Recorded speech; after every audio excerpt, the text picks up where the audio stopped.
They thought 73 meant invisible. They thought gray hair meant helpless. They thought writing my name on those papers meant I'd disappear into the background of someone else's convenient story. But here's what my daughter Linda and her husband Rick didn't know about Margaret Eleanor Fitzgerald.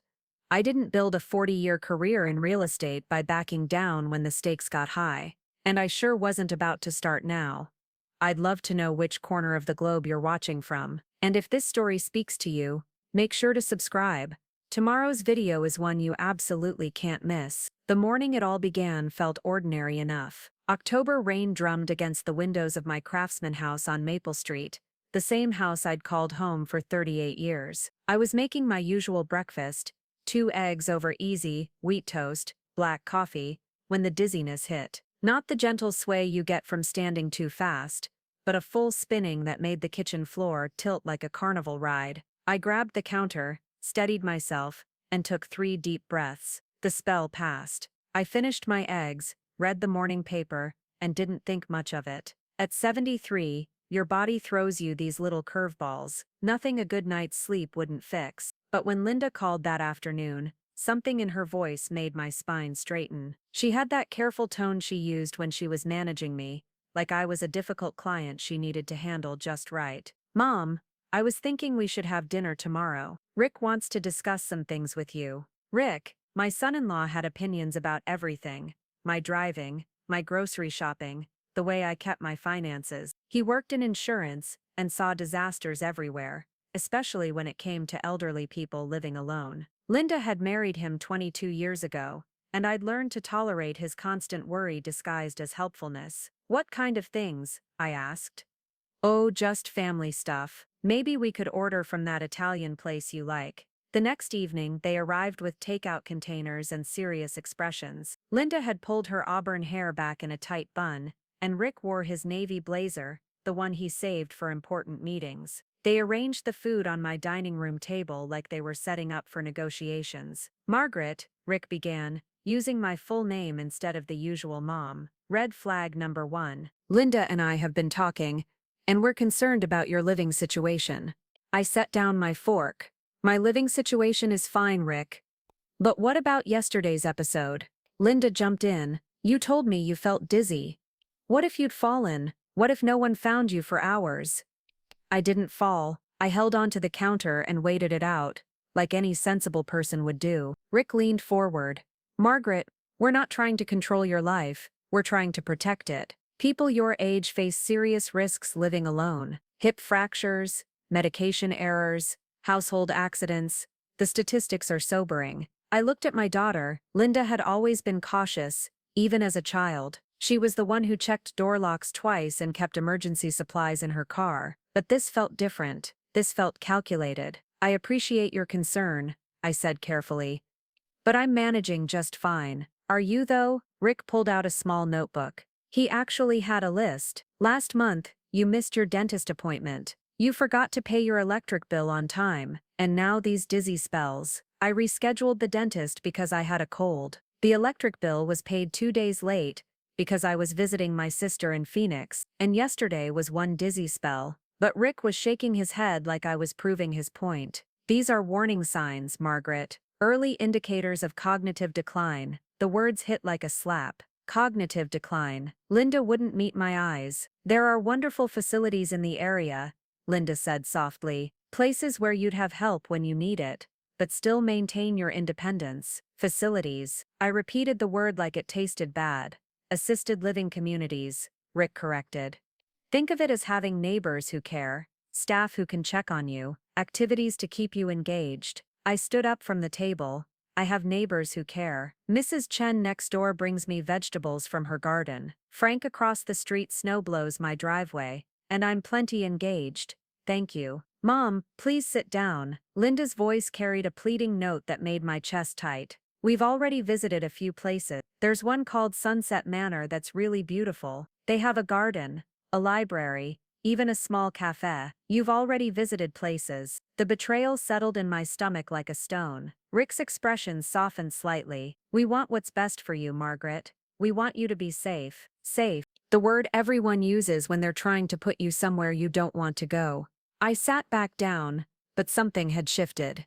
The dinner that was supposed to be a family conversation had become an intervention. They'd already made their decision. This was just the sales pitch.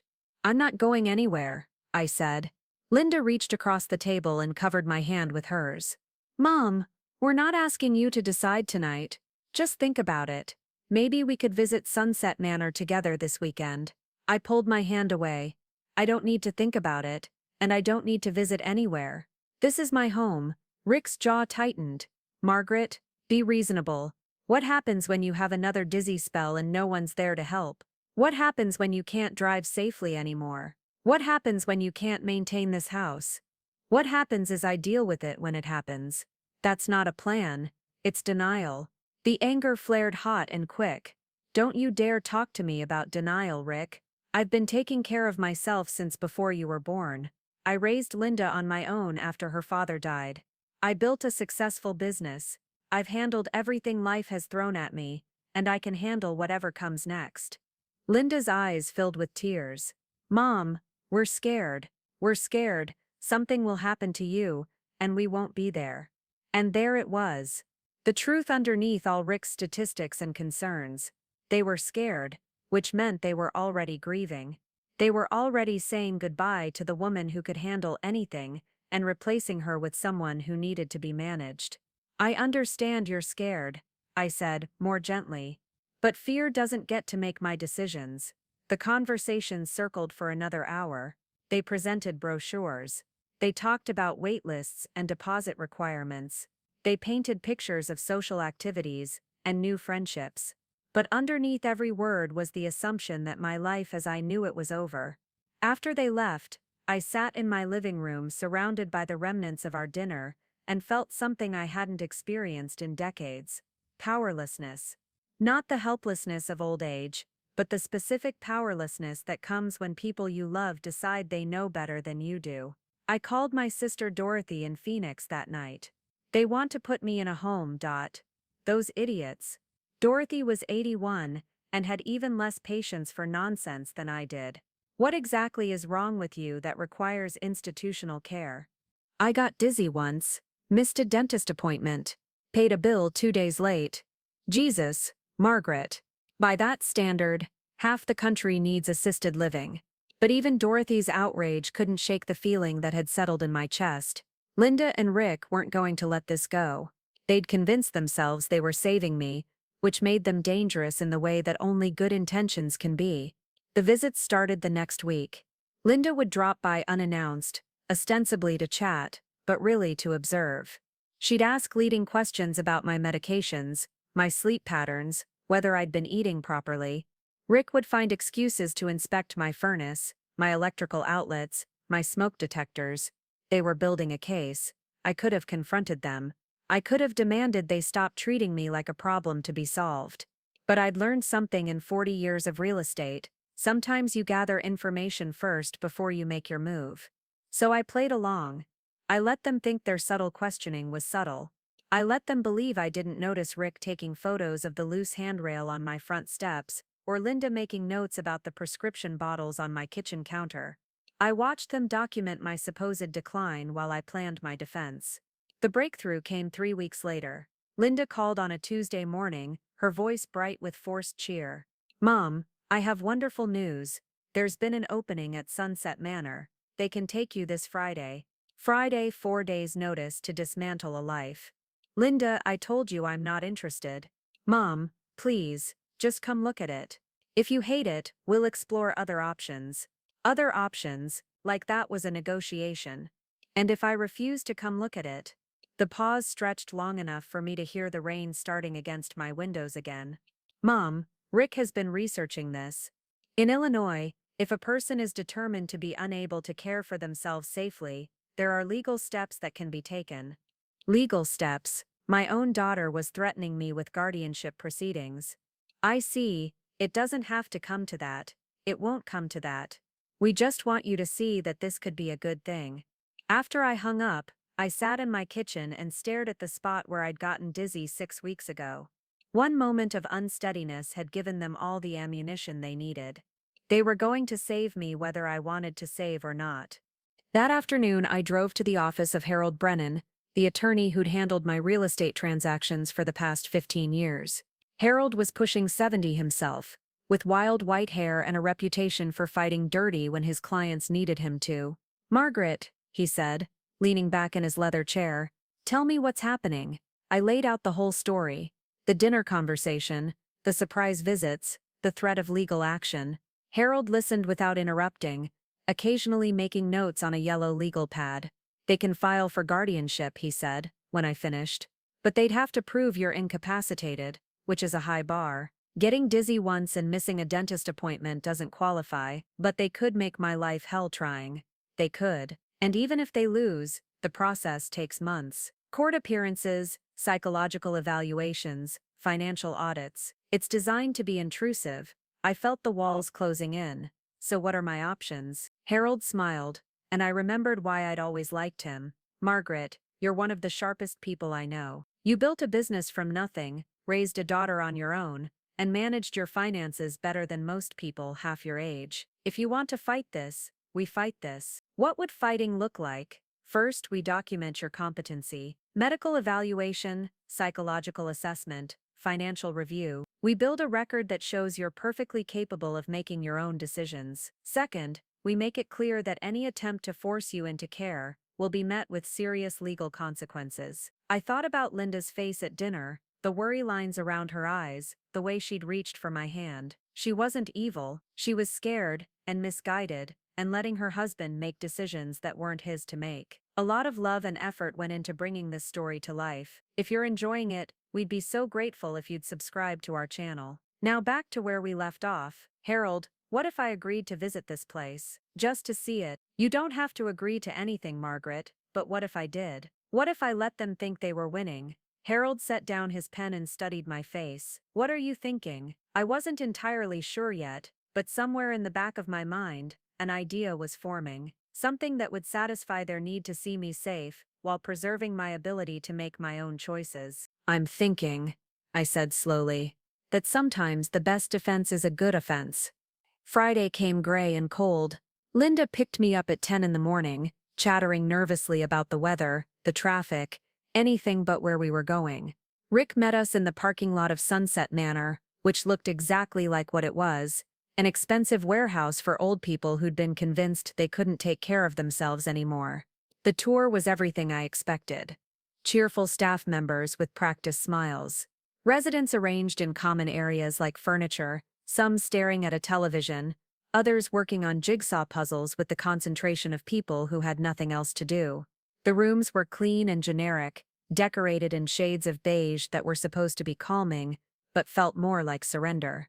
"And this would be your suite, Mrs. Fitzgerald," the marketing director chirped, opening the door to a space roughly the size of my current living room. A bed, a dresser, a small sitting area by a window that looked out onto the parking lot. Linda was watching my face anxiously. "It's nice, isn't it, Mom? And look, you could bring some of your own furniture, some of my own furniture." In a room that would fit inside my current bedroom. "The dining room serves 3 meals a day," the director continued, "and we have a variety of activities. Book club on Tuesdays, chair exercises on Wednesdays, movie nights on Fridays." Chair exercises. I've been doing yoga 3 times a week since I was 60, but I smiled and nodded and asked appropriate questions about the meal schedule and visitor policies. I let them think I was coming around to their way of thinking. "So what do you think, Mom?" Linda asked as we drove home.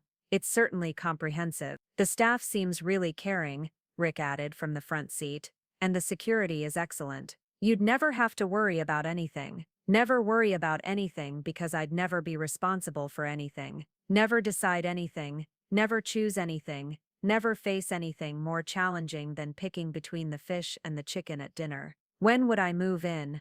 I asked. Linda's shoulders relaxed for the first time in weeks. "They said they could accommodate you as early as next weekend. We could pack up your essentials, put the house on the market." "What about my things? My books, my photographs, my mother's china?"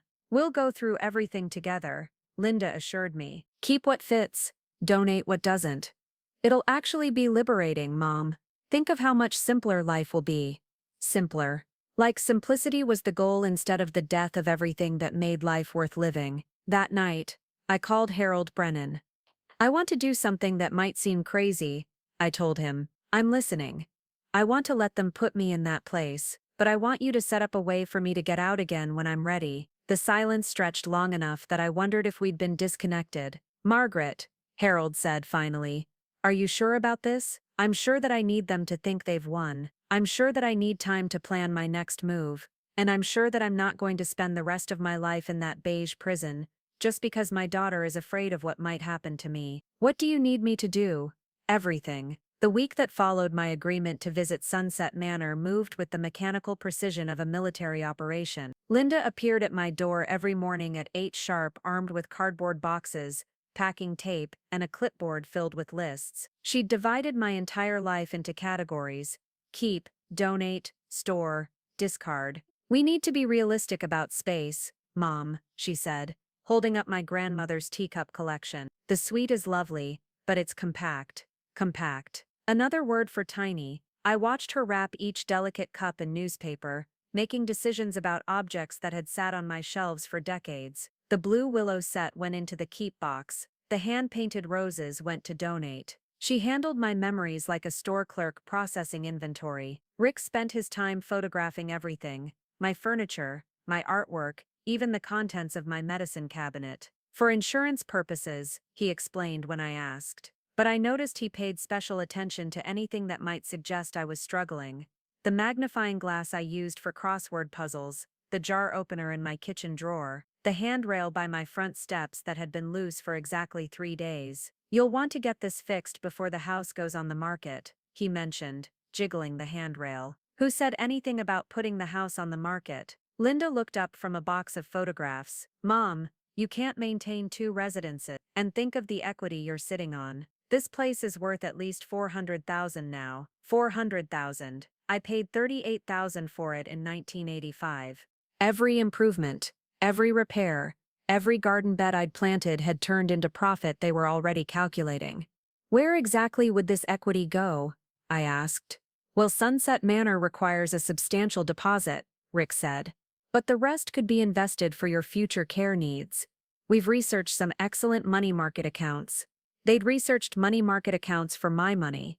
While I was still living in my house, still making my own decisions, they were already managing my finances. That afternoon, while Linda sorted through my linens, I made a phone call. Brennan Law Office. This is Harold. Harold, it's Margaret. How quickly can you move on from what we discussed? What's your timeline? They want me moved in by Saturday. Today is Tuesday. I heard papers rustling. That's aggressive, but doable. I'll need a few things from you first. Can you get to my office this afternoon? Linda's here packing. I'd have to make an excuse. Make one. I found Linda in my bedroom, folding sweaters with the concentration of someone solving a complex puzzle. I need to run some errands, I told her. Pick up my prescription, stop by the bank. I can drive you, Mom. We should probably close that checking account anyway. Sunset Manor handles residents' finances through their business office. They handled residents' finances, like I was already a ward of the state. I'd prefer to handle my own errands, thank you. Linda's face clouded. Mom, Rick thinks we should consolidate your accounts now before you move. It'll make the transition smoother. Rick thinks a lot of things. I'll be back in 2 hours. Harold's office felt like a sanctuary after 3 days of invasion. He poured me coffee in a real ceramic mug and settled behind his desk with a thick folder. First thing we do is protect your assets, he said. I'm setting up a revocable trust with you as the sole trustee. Everything goes into it: the house, your savings, your investments. That way, even if they try to get guardianship, they can't touch your money without going through the court system. What about the house? The trust owns the house. You live in the house as the beneficiary. If anyone wants to sell it, they'll need your consent as trustee, or they'll need a court order proving you're incompetent. Harold pulled out a stack of documents. Second, we establish your competency beyond any doubt. I've arranged for Dr. Patricia Ellis to do a comprehensive evaluation tomorrow morning. She's a geriatric psychiatrist who specializes in capacity assessments, cognitive tests, psychological screening, review of your medical history. She'll document that you're mentally sharp and fully capable of making your own decisions. If your family tries to challenge your competency later, we'll have professional evidence to the contrary. The relief was overwhelming. For the first time in weeks, someone was treating me like a rational adult instead of a problem to be managed. Third, Harold continued, we establish your right to leave Sunset Manor anytime you choose. I'm drafting a letter to their administration, making it clear that your residency is voluntary and that any attempt to prevent you from leaving would constitute false imprisonment. They can do that. Some facilities try to discourage departures by making families jump through hoops, medical clearances, family meetings, waiting periods. We're making it crystal clear that you have the right to walk out anytime you want. I signed papers for the next hour, trust documents, power of attorney forms, medical directives. Each signature felt like building a fortress around my independence. One more thing, Harold said, as I prepared to leave. Do you have somewhere safe to keep important documents? My home office has a fireproof safe. Good. Don't let them pack it. Keep your passport, social security card, birth certificate, and financial records with you. If you decide to leave Sunset Manor quickly, you'll need those documents. The drive home gave me time to think. Linda and Rick believed they were acting out of love, but love that erases someone's autonomy isn't love. It's control dressed up in pretty clothes. They'd convinced themselves that my comfort mattered less than their peace of mind. I found them in my kitchen, filling garbage bags with the contents of my pantry. Mom, some of this stuff expired 2 years ago, Linda said, holding up a can of tomato sauce. The expiration date was February 2021. It was now October 2023. I'd kept expired food in my pantry, more evidence for their case that I was losing my grip. I use older canned goods for my cooking, I said. They're perfectly safe. Rick looked up from a box of crackers. Margaret, expired food can cause serious illness. What if you'd eaten something spoiled? Then I would have gotten sick and learned not to do it again. People have been eating food past expiration dates since expiration dates were invented. But they exchanged that look again. The one that said my judgment couldn't be trusted. Linda made a note on her clipboard. I wondered what other evidence they were collecting. That evening, Dr. Ellis called to confirm our appointment. She had a warm voice with a slight southern accent. Mr. Brennan explained your situation, she said. I want you to know that my evaluation will be completely independent. I'm not working for your family or their attorney. My job is to assess your mental capacity objectively. What should I expect? We'll talk for about 2 hours. I'll ask about your personal history, your current living situation, your future plans. There will be some cognitive tests, memory exercises, problem-solving questions, that sort of thing. Nothing designed to trick you, just ways to document your mental sharpness. After dinner, I sat in my living room and tried to memorize the details. The way the evening light hit my bookshelves, the sound of Mrs. Chen's wind chimes through the window, the particular creak the floorboards made when I walked from the kitchen to the hallway. In 4 days, I'd be sleeping in a beige room that smelled like industrial disinfectant, surrounded by people who'd also been convinced they couldn't take care of themselves. But it was temporary. That's what I had to remember. This wasn't surrender, it was strategy. The next morning, Linda arrived early to find me dressed in my navy suit and pearls. You look nice, Mom. Where are you going? Doctor's appointment. What kind of doctor? I can drive you. Just a routine checkup. I'll be fine. Linda's expression shifted. Mom, if there's something wrong with your health, we need to know. Especially now, before you move to Sunset Manor. There's nothing wrong with my health. It's just routine. But I could see her making mental notes. Secretive behavior, possible hidden medical issues, more evidence for the file they were building. Dr. Ellis's office was in a converted Victorian house downtown, painted soft yellow with white trim. Nothing institutional about it. She greeted me in the waiting room, a woman about 50 with short gray hair and intelligent eyes behind wire-rimmed glasses. Mrs. Fitzgerald, I'm Patricia Ellis. Thank you for coming. Her office felt more like a living room than a medical facility.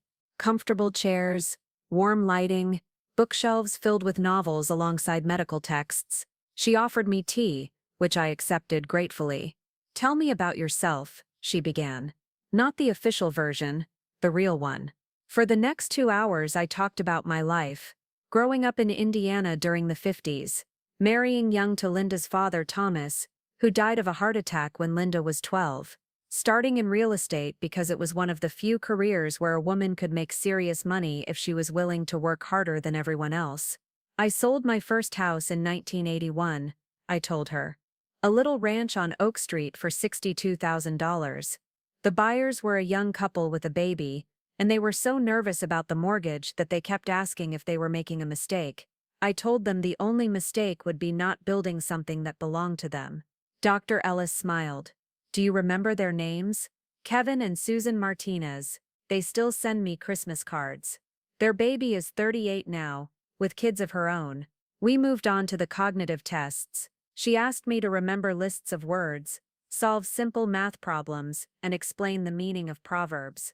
She had me draw a clock face and copy geometric shapes. Every task felt purposeful, not like busy work. Tell me about your current living situation, she said. I described my daily routine: morning coffee while reading the newspaper, yoga on Mondays, Wednesdays, and Fridays, grocery shopping on Tuesdays, lunch with my sister Dorothy every other week when she visited from Phoenix, evening walks around the neighborhood when weather permits. Your family is concerned about you living alone. How do you feel about that? I feel like they're letting fear make decisions that should be based on facts. I had one dizzy spell. I forgot one appointment and paid one bill late. From this, they've concluded I'm incompetent to manage my own life. Are you incompetent? If I were, would I be capable of recognizing it? Dr. Ellis laughed. That's actually a very sophisticated answer. People with genuine cognitive impairment usually lack insight into their limitations. She asked about my plans for the future, my financial situation, my understanding of the risks and benefits of different living arrangements. Every question felt designed to document my mental sharpness rather than expose my weaknesses. One final question, she said, as our session ended. If you could design your ideal living situation for the next 10 years, what would it look like? I'd stay in my house as long as I'm able to maintain it safely. When that's no longer possible, I'd hire help or move to a smaller place that I choose for myself. I'd make decisions about my care based on my actual needs, not on other people's fears about what might happen. And if your family disagrees with those decisions, then they'll have to learn to live with disappointment. I raised Linda to be independent and strong-willed. It seems hypocritical for her to want less than that for me.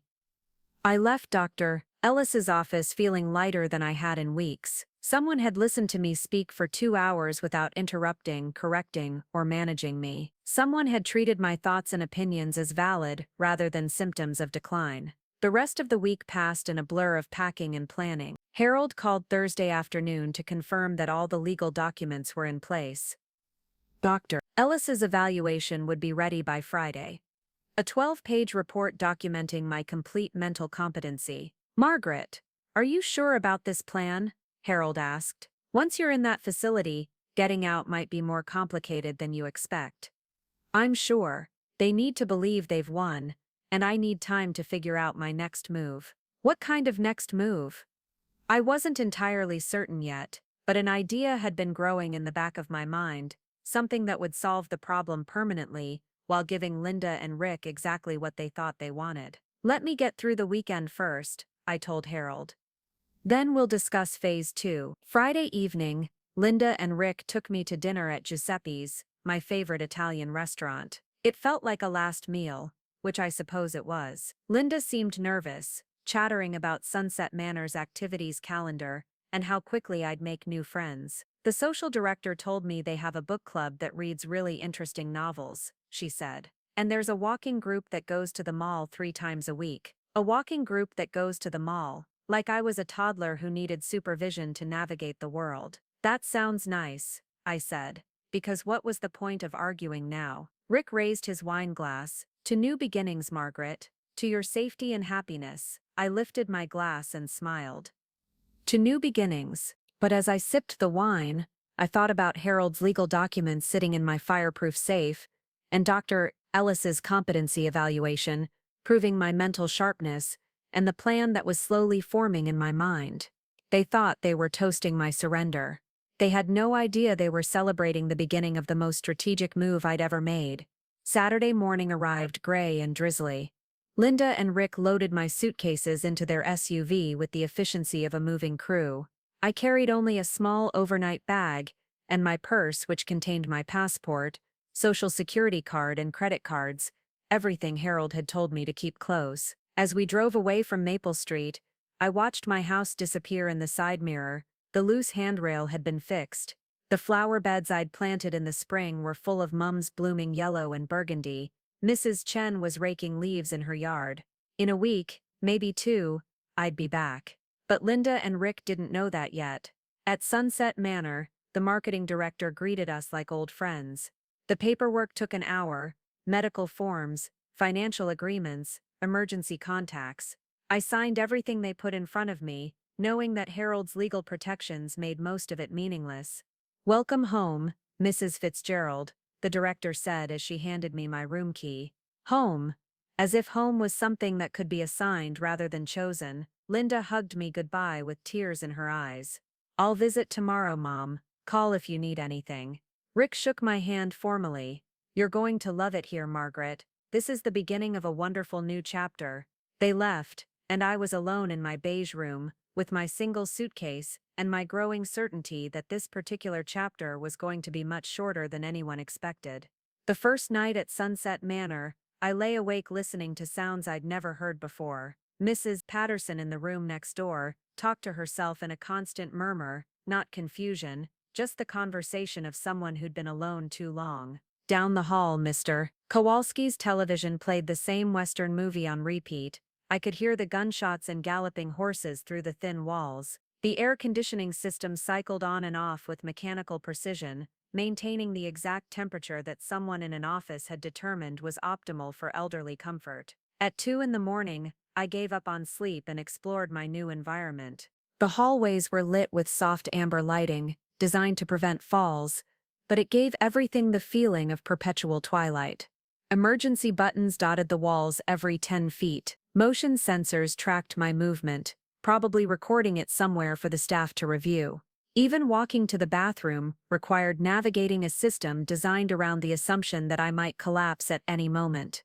The next morning brought my introduction to institutional routine. Breakfast was served from 7 to 8:30 in the main dining room, a cavernous space with round tables that seated 6. I was assigned to table 12 with Helen Carmichael, a former librarian who'd been here 3 years, Frank Rodriguez, a retired mechanic whose children lived in California, Joyce Mitchell, who'd taught 3rd grade for 40 years before her daughter decided she was getting forgetful, and 2 empty chairs for residents who were apparently no longer joining us for meals. "You'll get used to the schedule," Helen told me, as we waited for our scrambled eggs and toast. Breakfast, morning activities, lunch, rest period, afternoon activities, dinner, evening programming. It's very organized. Organized. Another word that sounded positive but felt like imprisonment. The morning activity was chair aerobics in the community room, led by a 20-something recreation specialist named Brandon who spoke to us like we were kindergartners. "Good morning, everyone. Are we ready to get our bodies moving today? Remember, if anything feels uncomfortable, just stop and rest. We're not trying to win any marathons here." I watched 15 people move their arms and legs in slow motion while seated in a circle, following Brandon's enthusiastic demonstrations. Some seemed to enjoy it. Others stared out the windows with the blank patience of people who'd learned not to resist. After chair aerobics came craft time. We were making seasonal decorations, construction paper leaves to tape to our doors for autumn. I found myself cutting orange and yellow shapes while listening to Agnes Williams explain that she'd been a seamstress for 50 years, had made her own wedding dress and all her children's school clothes, but was now considered capable of only the simplest activities. "They mean well," Agnes said, carefully coloring a paper maple leaf. "But sometimes I feel like they think we're children playing dress-up in old bodies." That afternoon, Linda arrived for her promised visit. She found me in the garden courtyard, a small outdoor space surrounded by the building on 3 sides.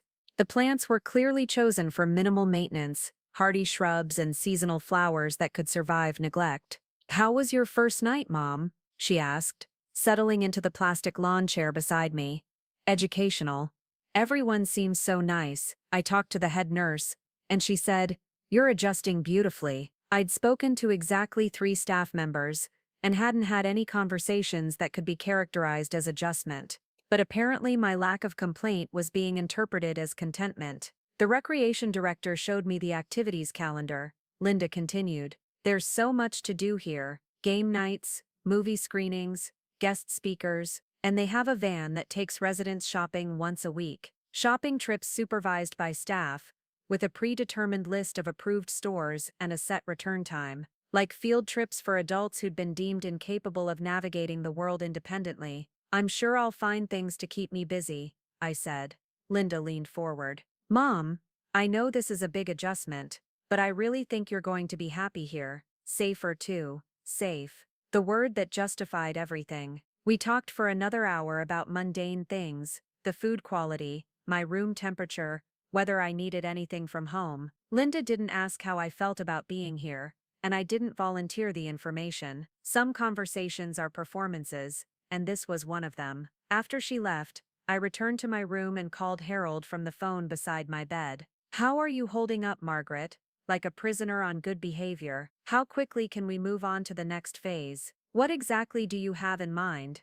I'd been thinking about this since my first night here. The problem wasn't just getting out of Sunset Manor, it was making sure I never had to have this conversation with Linda and Rick again. They needed to understand that I was completely capable of making my own decisions, and they needed to see the consequences of trying to override my autonomy. "Harold, what do you know about the building next to my house? The old Morrison place, the Victorian with the wraparound porch. It's been empty for about 6 months. I think the family's been trying to sell it since the old man died. Find out who owns it, and whether they're motivated to sell quickly. Margaret, what are you planning?" "I'm planning to give Linda and Rick exactly what they think they want. Proof that I'm making my own housing decisions. But I'm going to do it in a way they never expected." The next few days settled into the rhythm of institutional life. Morning medications distributed by staff who checked each pill against a chart. Meals served at precise times with predetermined portions. Activities designed to fill time rather than challenge minds. Evening programming that assumed our entertainment preferences had been frozen in 1975. I participated in everything without complaint, but I was studying the system. The shift changes happened at 7 in the morning, 3 in the afternoon, and 11 at night. The front desk was unmanned during the dinner hour, while staff helped in the dining room. The side exit near the garden was alarmed, but only monitored during overnight hours. More importantly, I was studying with my fellow residents. About half seemed genuinely happy with the arrangement. People who'd been isolated in their own homes, struggling with health issues, grateful for the social interaction and support. The other half were like me, functioning adults who'd been convinced by well-meaning families that they couldn't handle independence anymore. Helen Carmichael was sharper than any librarian I'd ever met, but her son had moved her here after she fell in her garden and broke her wrist. Frank Rodriguez could still diagnose car problems by sound, but his daughter thought he was too old to live alone in Phoenix. Joyce Mitchell could recite poetry from memory and discuss current events with remarkable insight, but her family had decided that forgetting to turn off the stove twice in 6 months constituted dangerous behavior. The thing is, Joyce told me one evening as we sat in the community room, "They're not wrong that living alone has risks.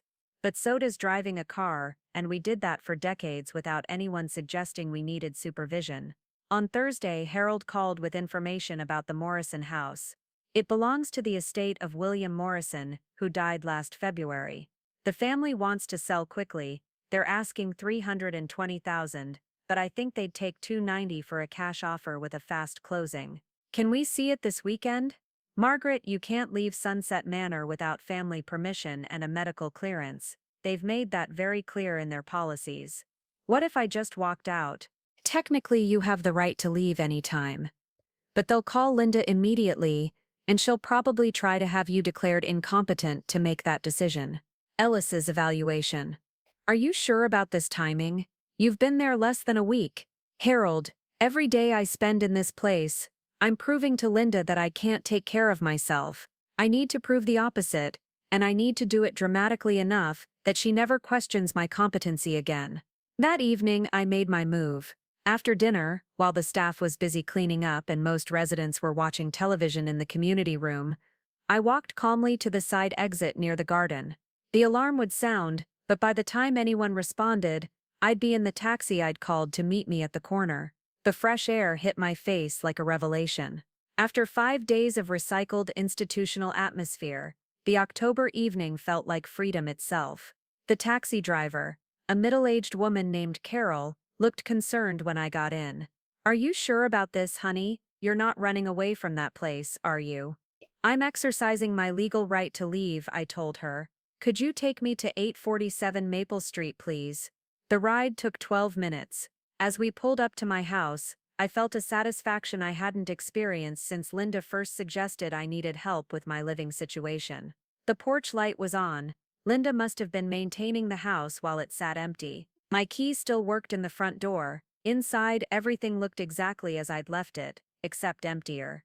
Linda and Rick had packed most of my personal items, but the furniture remained, the books were still on their shelves, and the kitchen still smelled faintly of the vanilla candles I'd always burned while cooking. I called Harold from my own phone, sitting in my own living room chair. "I'm out," I told him. "Jesus, Margaret, how long do you think you have before they show up?" "Probably about 20 minutes. Did you arrange the showing for tomorrow?" 10 in the morning. "But Margaret, they're going to try to drag you back to Sunset Manor." "Let them try. I want you to meet me at the Morrison house at 9:30. Bring whatever paperwork we need to make an offer. You haven't even seen the inside of the place. I've been looking at it from my kitchen window for 38 years. I know what I need to know." I hung up and made myself a cup of tea with my own tea bags, in my own mug, sweetened with my own honey. For 15 minutes, I sat in perfect silence, breathing air that didn't smell like disinfectant, surrounded by objects that carried decades of memories.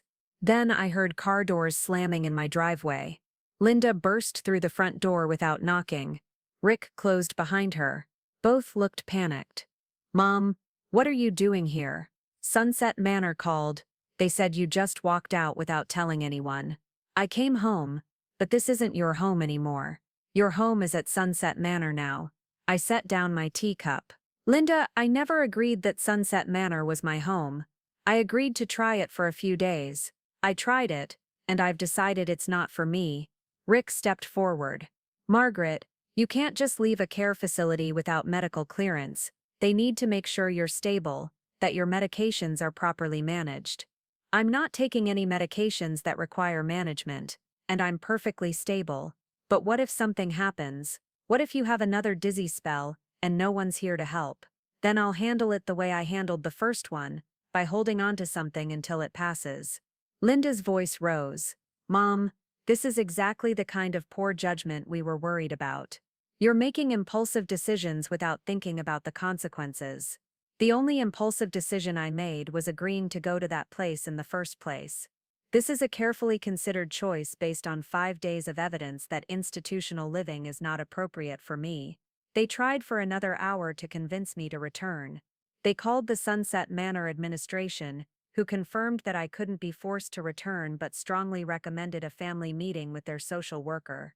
They threatened to call my doctor, until I reminded them that my doctor would need to see evidence of medical necessity before ordering any kind of involuntary care.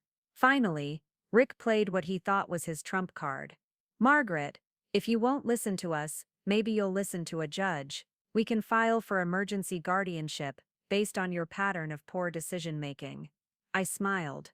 Rick, I'd welcome that conversation. I have a recent psychological evaluation documenting my complete mental competency. I have legal counsel, who's prepared to challenge any guardianship petition.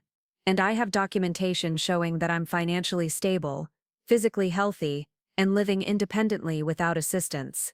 What exactly would you tell a judge that would convince him I need a guardian?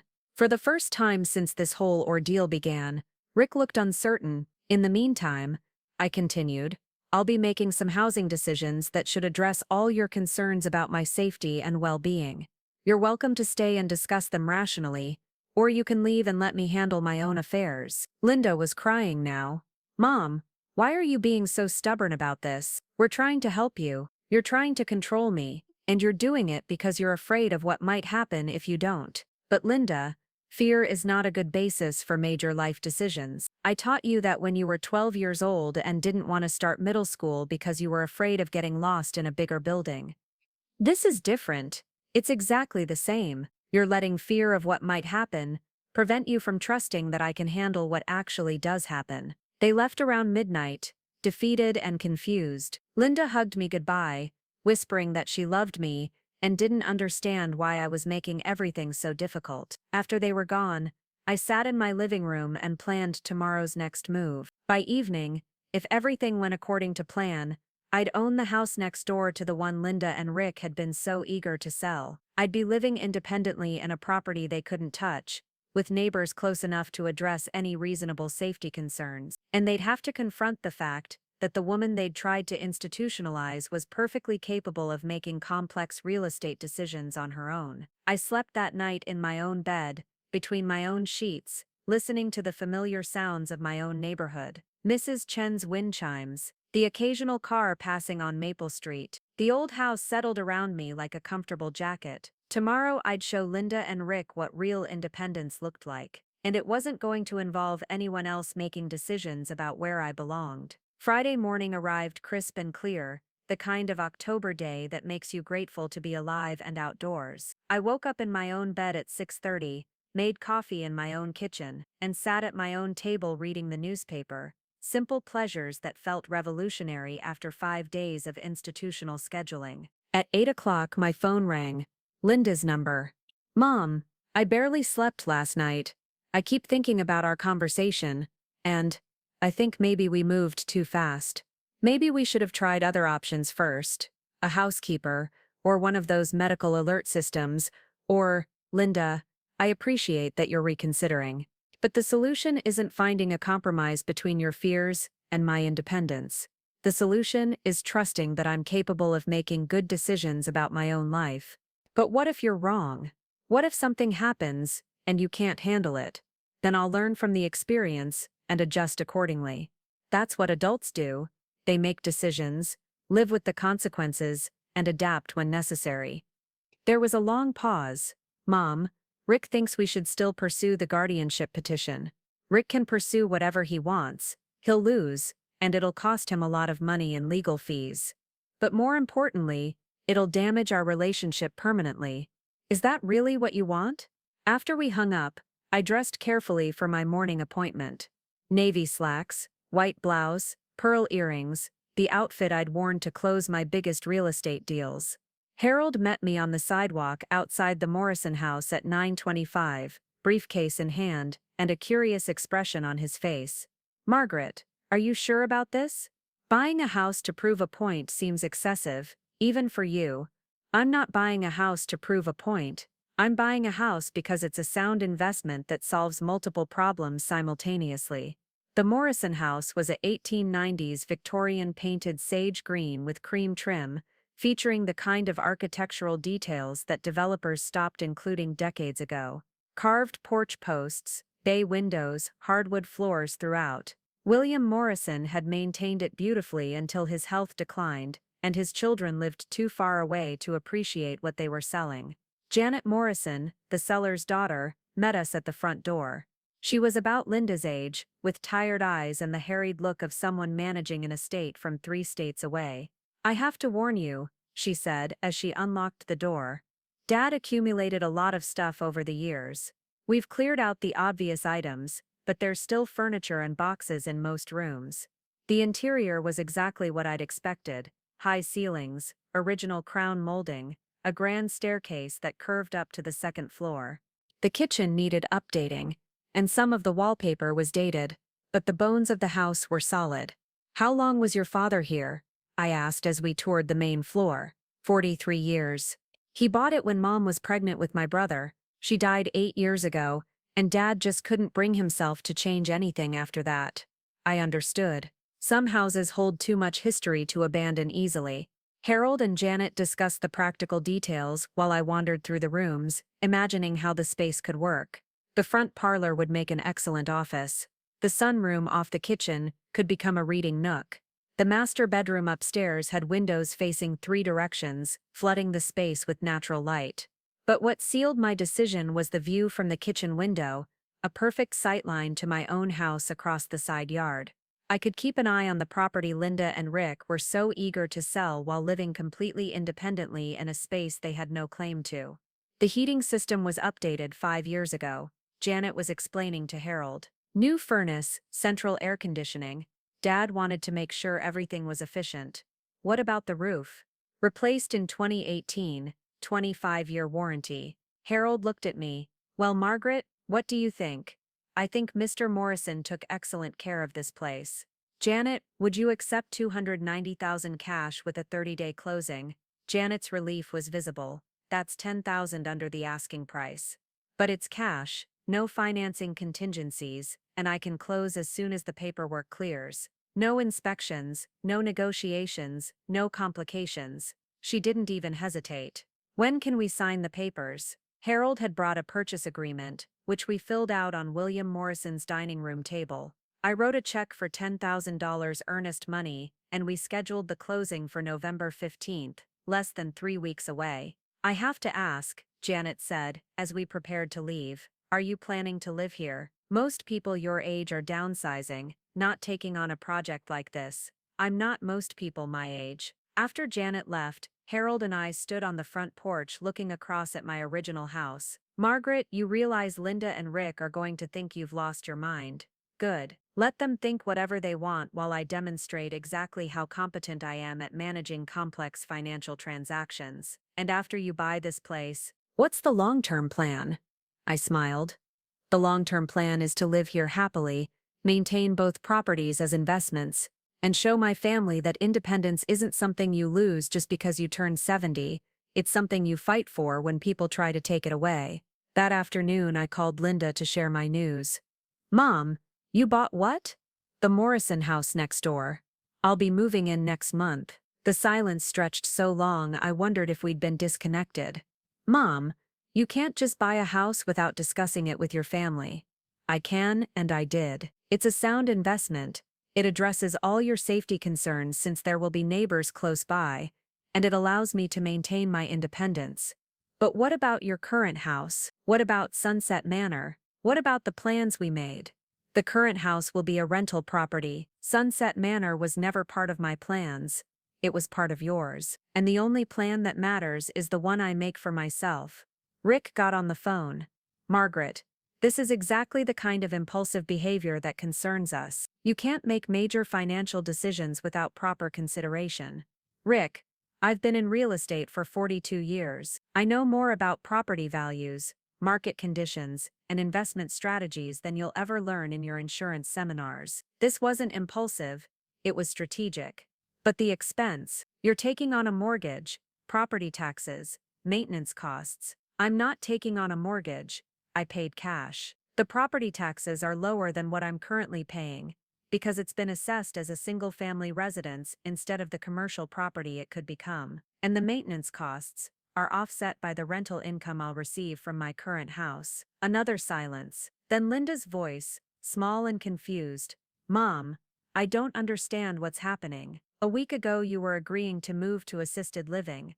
And now you're buying Victorian houses and talking about rental properties. What's happening is that I'm making decisions about my own life instead of letting other people make them for me. What's happening is that I'm proving I'm perfectly capable of managing complex situations without supervision. But what if you're wrong? What if this is too much for you to handle? Then I'll hire help or sell the property and try something else. But Linda, the key word there is I'll make those decisions when and if they become necessary. We talked for another 30 minutes, but the conversation kept circling back to the same fundamental disagreement. They wanted me to choose safety over autonomy. I wanted to prove that autonomy could coexist with reasonable precautions.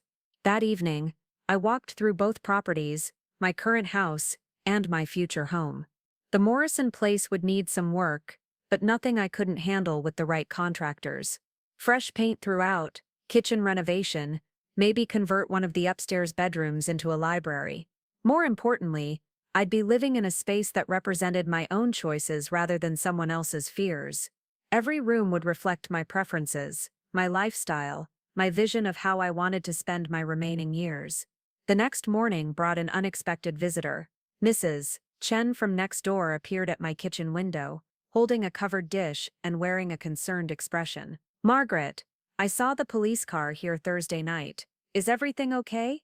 I invited her in for coffee and explained the situation, the family pressure to move to assisted living, my brief stay at Sunset Manor, and my purchase of the Morrison house. Those people don't understand, Mrs. Chen said, shaking her head. In my culture, we respect elders by listening to their wisdom, not by treating them like children. Mrs. Chen was 86, had been widowed for 15 years, and lived alone in the house she'd shared with her husband for 60 years. Her children called weekly from California and visited twice a year, but they'd never suggested she couldn't manage her own life. How do you handle the safety concerns? I asked. I'm careful, but I'm not afraid. I have neighbors I trust, doctors I see regularly, and children who support my decisions even when they worry about them. But mostly, I remember that growing old doesn't mean becoming helpless. After she left, I spent the afternoon at the Morrison house, measuring rooms and making lists. The previous owner had kept meticulous maintenance records, stored in a filing cabinet in the basement. New water heater in 2019, electrical system updated in 2016. Plumbing was replaced in sections over the past decade. Janet Morrison called that evening, with an update on the closing timeline. I've talked to my siblings, and we're all eager to finalize this quickly. If your attorney can expedite the title search, we might be able to close as early as November 8th. Perfect. I'll have Harold push for an earlier date. Can I ask you something? Dad always said that house was meant for a big family. Are you planning to have grandchildren visit? Or, I'm planning to fill it with whatever brings me joy. Maybe that'll be grandchildren. Maybe it'll be dinner parties. Maybe it'll be quiet evenings reading in the sunroom. The point is, I get to decide. Sunday brought Linda and Rick for another intervention attempt. They arrived after church, dressed in their good clothes, and carrying expressions of determined concern. Mom, we've been talking to some experts about elder care transitions. Linda began. They all agree that major life changes should be made gradually, with family support. Which experts? Rick consulted his notebook. I spoke with the social worker at Sunset Manor, a geriatric care manager, and the pastor at our church, who has experience with seniors ministry. And what did these experts tell you? That sudden decisions like buying a house or leaving a care facility can be signs of emotional distress, that family members should be involved in any major financial transactions, that the goal should be minimizing risk rather than maximizing independence. I poured myself another cup of coffee and considered my response carefully. Rick, did any of these experts suggest that a 73-year-old woman might be capable of making rational decisions about her own housing? Did anyone mention that real estate investment could be a sign of financial acumen rather than emotional distress? Well, they said, did anyone point out that I've successfully managed my own finances for 53 years, raised a daughter, built a business, and maintained a household without anyone's help? Linda leaned forward. Mom, this isn't about your past competency, it's about your current needs. My current need is to live in a place I choose, surrounded by things I value, making decisions about my own daily routine. Your plan would have put me in a beige room eating institutional food and participating in activities chosen by someone else. How exactly does that serve my needs?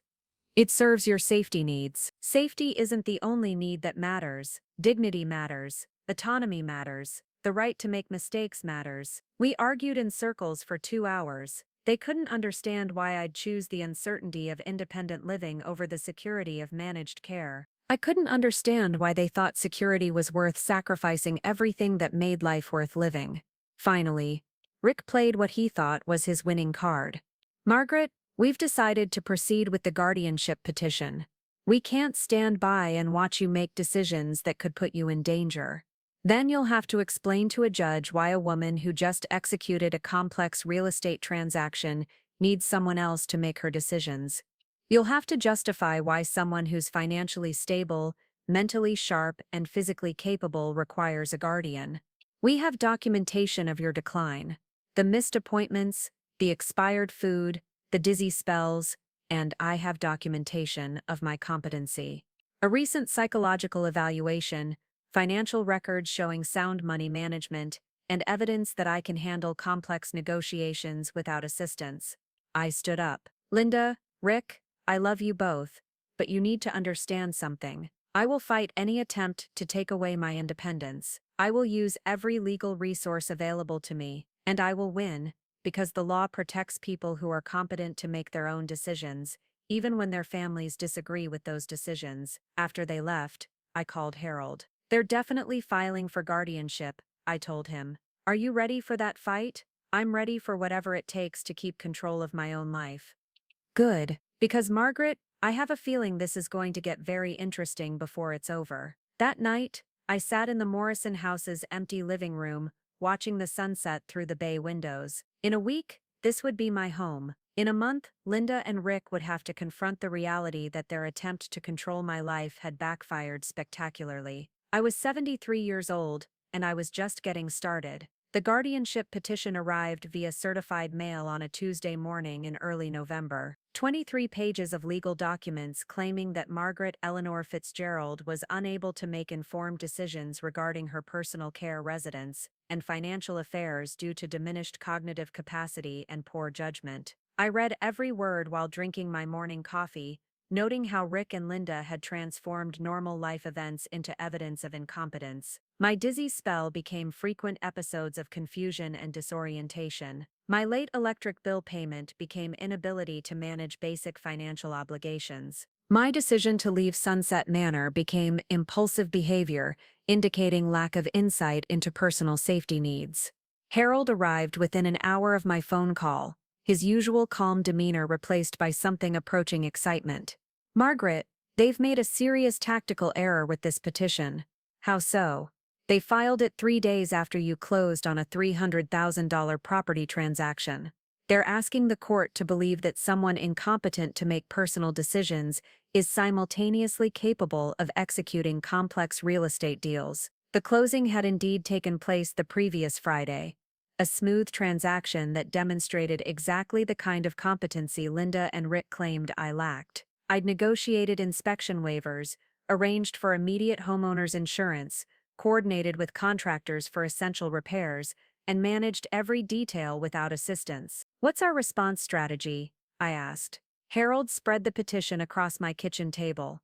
We file a comprehensive response documenting your competency, then we go on the offensive. I want to show not just that you're capable of making your own decisions, but that your family's interference has been detrimental to your well-being. Over the next week, we built our case like a fortress. Dr. Ellis provided an updated cognitive assessment with additional testing that put my mental acuity in the top 15% for my age group. My financial advisor, Robert Chen, Mrs. Chen's nephew who'd managed my investments for a decade, submitted detailed records showing consistent, conservative money management with steady portfolio growth. My primary care physician, Dr. Amanda Foster, wrote a letter confirming my excellent physical health and noting that my single dizzy spell was likely related to dehydration rather than any underlying medical condition. The contractor I'd hired for the Morrison house, Mike Sullivan, provided a statement describing my detailed knowledge of renovation priorities and realistic budget planning. We're not just defending against their claims, Harold explained as we reviewed the documents. We're building a picture of a highly functioning adult who's being harassed by anxious relatives. The most damaging evidence against Linda and Rick came from an unexpected source. Sunset Manor's own records, which I'd requested under patient privacy rights, showed multiple notations about my excellent cognitive function and appropriate decision-making regarding personal care. The social worker had written that my departure was well-reasoned and consistent with resident rights. Meanwhile, I was settling into my new home with the satisfaction of someone who'd made exactly the right choice. The Morrison house felt like it had been waiting for me. Every room seemed to arrange itself around my belongings. Every window framed views that made me grateful to wake up there each morning. I'd hired Elena Martinez, a local interior designer in her 40s, to help with the renovation planning. Elena had grown up in the neighborhood and remembered playing in the Morrisons' front yard as a child. Mrs. Fitzgerald, this house has such good bones, she said as we walked through the rooms, discussing paint colors and furniture placement. Morrison kept everything in beautiful condition, but it needs a woman's touch to make it feel alive again. We planned carefully, new wallpaper in the dining room, refinished hardwood floors throughout, a complete kitchen renovation that would respect the house's Victorian character while adding modern functionality. I was particularly excited about converting the small back bedroom into a library, with built-in shelves and a reading nook by the windows. "How long have you been in interior design?" I asked Elena as we measured the kitchen for new cabinets.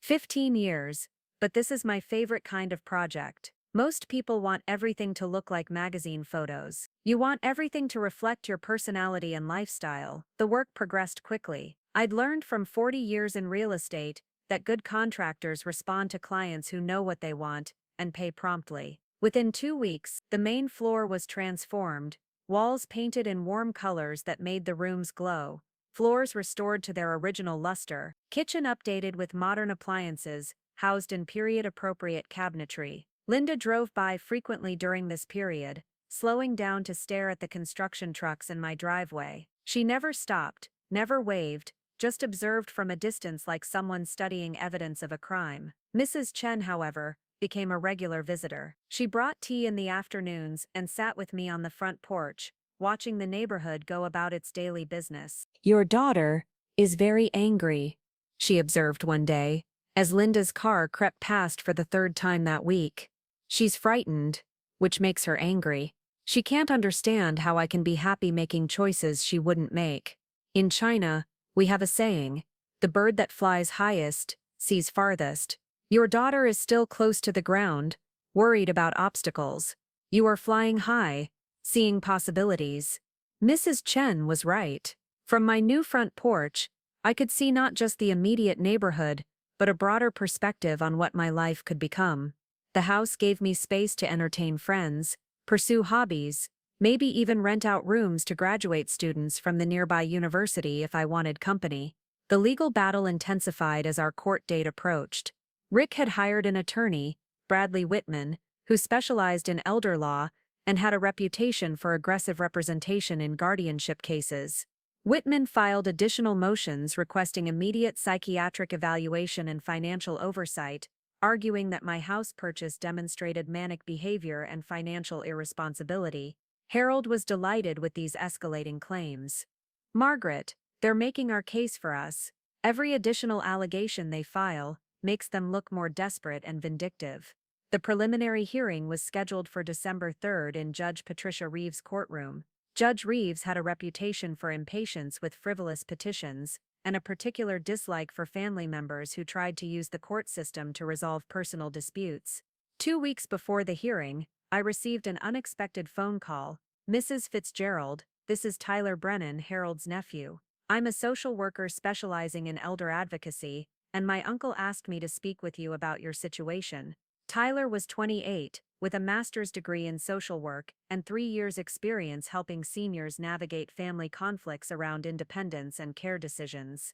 "I've reviewed your case file," he said, when we met for coffee downtown. "What strikes me is how your family's concerns have escalated far beyond the original issues. This started with worries about dizzy spells and has become accusations of mental incompetence. How do we address that in court? We demonstrate the pattern. We show how normal aging experiences got reframed as evidence of decline, how reasonable safety precautions got rejected in favor of institutional control, and how your responses to their pressure got misinterpreted as confusion." Tyler helped me prepare a timeline showing the escalation from Linda's initial concerns through Rick's increasingly aggressive interventions. The pattern was clear. Every time I successfully managed a challenge, they raised the bar for what constituted adequate self-care. "The house purchase is actually the strongest evidence in your favor," Tyler explained. "Someone with diminished capacity couldn't coordinate contractors, negotiate with suppliers, and manage a complex renovation project.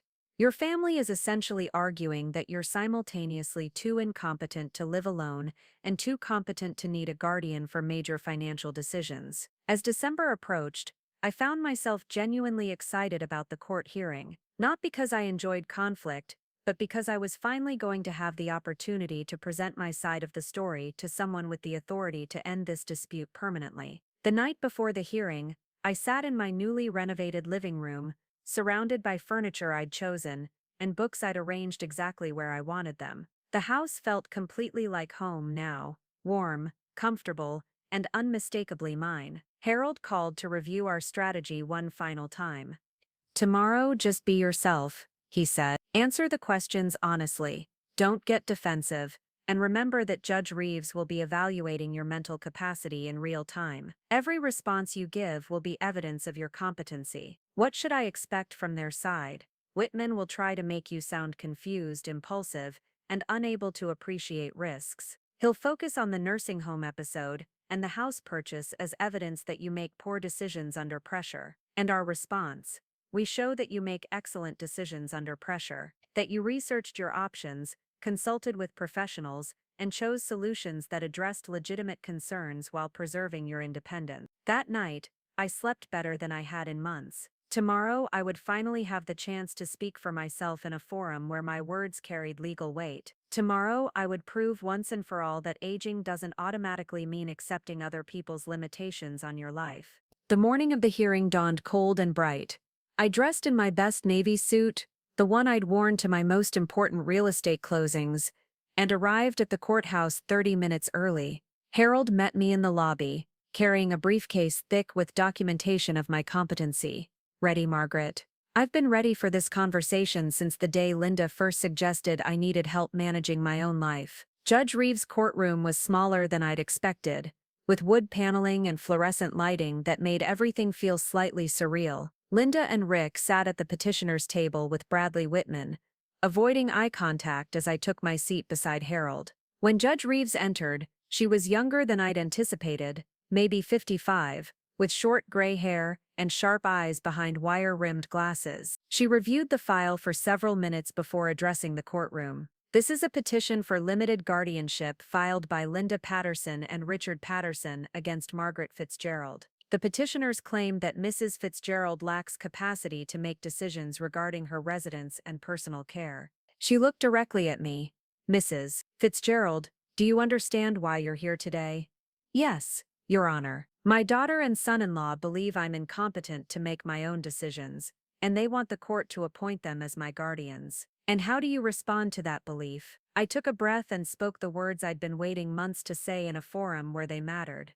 "Your Honor, I respond by pointing out that in the 3 months since they first expressed these concerns, I have successfully left an unsuitable living arrangement, executed a complex real estate transaction, managed a home renovation project, and maintained my physical health and financial stability. If those are the actions of someone who lacks capacity, then the definition of capacity needs to be reconsidered." Judge Reeves smiled slightly. "Mr. Whitman, you may present your case." The battle was about to begin, and I was ready for it. Bradley Whitman stood with the confidence of a man who'd won similar cases dozens of times before. He was tall, impeccably dressed, and had the kind of smooth voice that made everything sound reasonable even when it wasn't. "Your Honor, this case represents a textbook example of why guardianship laws exist. Mrs. Margaret Fitzgerald, despite her articulate presentation, has demonstrated a pattern of increasingly poor judgment that places her at significant risk." He opened a thick folder and began his presentation with the methodical precision of a prosecutor building a case. "The evidence shows that Mrs. Fitzgerald has experienced multiple episodes of confusion and disorientation. In September, she fainted in her kitchen, a clear indication of underlying health issues that she refuses to acknowledge or address properly. She has missed medical appointments, failed to pay bills on time, and kept expired food that could cause serious illness." Judge Reeves took notes as Whitman spoke, occasionally glancing at me with an expression I couldn't read. "More concerning, Your Honor, is Mrs. Fitzgerald's recent behavior pattern. When her family arranged appropriate care at a licensed facility, she abandoned the arrangement after less than a week, walking out without medical clearance or proper discharge procedures. She then impulsively purchased a $300,000 property without consulting family members or financial advisors." Whitman turned toward me as he continued. "Miss Fitzgerald claims this house purchase demonstrates competency, but we submit it demonstrates exactly the opposite. An elderly person making major financial decisions based on emotion rather than logic, taking on renovation projects and maintenance responsibilities that exceed her physical capabilities." He called Linda as his first witness. My daughter approached the witness stand wearing a black dress that made her look like she was attending a funeral. which in a way, she was. The funeral of my independence, if she had her way. Miss Patterson, please describe your relationship to Mrs. Fitzgerald. She's my mother, I'm her only child. And what concerns brought you to file this petition? Linda's voice was steady, but I could see her hands trembling slightly. My mother has been living alone in a large house, and we started noticing signs that she was struggling. She had a fainting episode that really scared us. She seemed to be getting forgetful, missing appointments, letting bills slide. We were worried about her safety. What did you do to address these concerns? We researched assisted living facilities and found a beautiful place called Sunset Manor. Mom agreed to try it, and we thought the transition went well initially. But then she just walked out one day, without telling anyone, came back to an empty house, and the next thing we knew, she'd bought another house without discussing it with anyone. Whitman nodded sympathetically. How did Mrs. Fitzgerald's behavior during this period make you feel? Harold started to object, but Linda was already answering. Terrified. The mother I knew had always been careful, thoughtful, someone who researched decisions thoroughly. This seemed like a completely different person, impulsive, secretive, almost manic. We didn't know what she might do next. In your opinion, is your mother capable of making sound decisions about her living situation and personal care? Linda looked directly at me for the first time since entering the courtroom, her eyes filled with tears. I love my mother more than anything in the world, but honestly, I don't think she's seeing the situation clearly. I think she's so determined to maintain her independence that she's lost sight of the real risks she's facing. Whitman called Rick next, who testified about my financial recklessness and refusal to accept appropriate safety measures. He presented a detailed analysis of my house purchase, portraying it as evidence of impaired judgment rather than successful real estate investment. Mrs. Fitzgerald spent nearly her entire liquid savings on a property that requires extensive renovation, Rick testified. She's taking on debt, maintenance responsibilities, and physical demands that someone her age shouldn't attempt alone. Their final witness was Dr. Samuel Morrison, no relation to the house's previous owner, a geriatric psychiatrist who specialized in capacity evaluations. Dr. Morrison had never met me, but Whitman had provided him with selective information about my case. Based on the behavioral patterns described in the petition, Dr. Morrison testified, Mrs. Fitzgerald exhibits several concerning indicators. The fainting episode, combined with apparent denial about health risks, suggests possible early-stage cognitive impairment. The impulsive major purchase, particularly after family members expressed safety concerns, indicates poor judgment and possible diminished insight. Doctor, in your professional opinion, would someone with these behavioral patterns benefit from guardianship? In my experience, yes. Limited guardianship could provide necessary oversight while preserving as much independence as possible. When Whitman finished, Judge Reeves turned to Harold. Mr. Brennan, you may present your defense. Harold stood with the quiet confidence of someone who'd been waiting for this moment. Your Honor, this case represents a fundamental misunderstanding of the difference between making different choices and making incompetent choices. Fitzgerald has not demonstrated incapacity, she has demonstrated independence, and her family has mistaken that independence for dysfunction. Ellis, who testified about her comprehensive evaluation of my mental capabilities. Mrs. Fitzgerald scored in the superior range on all cognitive assessments, Dr. Ellis explained. Her memory, reasoning ability, and judgment are all well within normal ranges for someone of any age, let alone 73.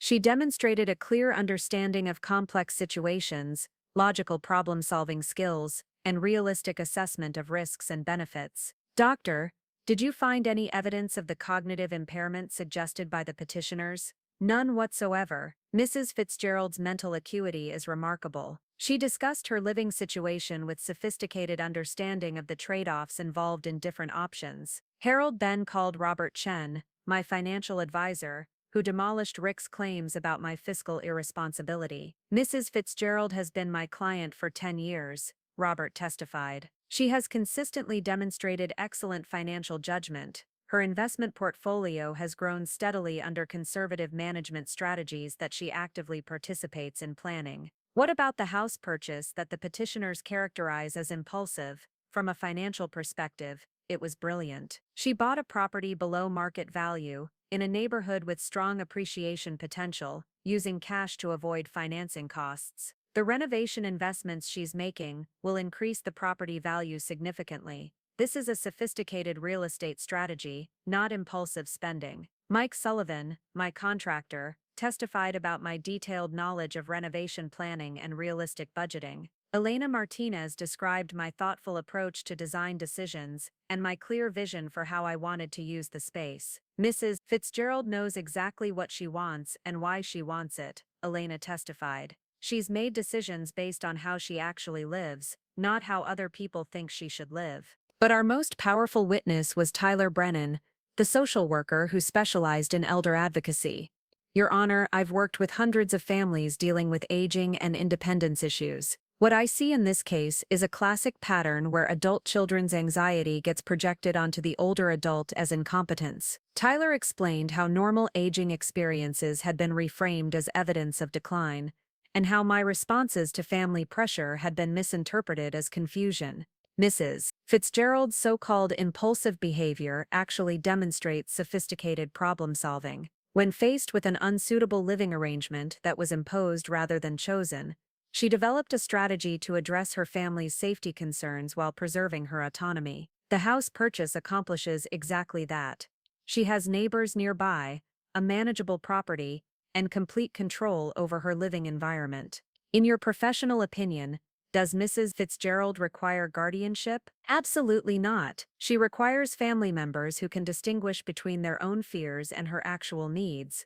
Finally, Harold called me to the witness stand. Mrs. Fitzgerald, why did you leave Sunset Manor? Because it wasn't appropriate for my needs or my capabilities. I'm a functioning adult who was placed in an environment designed for people who require daily assistance with basic activities. I didn't need help bathing, dressing, managing medications, or making simple decisions. What I needed was respect for my ability to assess my own situation. Tell the court about your house purchase. I looked directly at Judge Reeves. Your Honor, I've been in real estate for 4 decades. I recognized an excellent investment opportunity in a property I'd been observing for years. I conducted appropriate due diligence, arranged financing, coordinated inspections and repairs, and executed a complex transaction successfully. These are not the actions of someone with impaired judgment. How do you respond to your family's concerns about your safety? I respond by pointing out that safety isn't the only value that matters in a meaningful life. Dignity matters. Choice matters. The right to make decisions, even decisions that involve some risk, matters. My family wants to eliminate all risk from my life, but that would also eliminate everything that makes life worth living.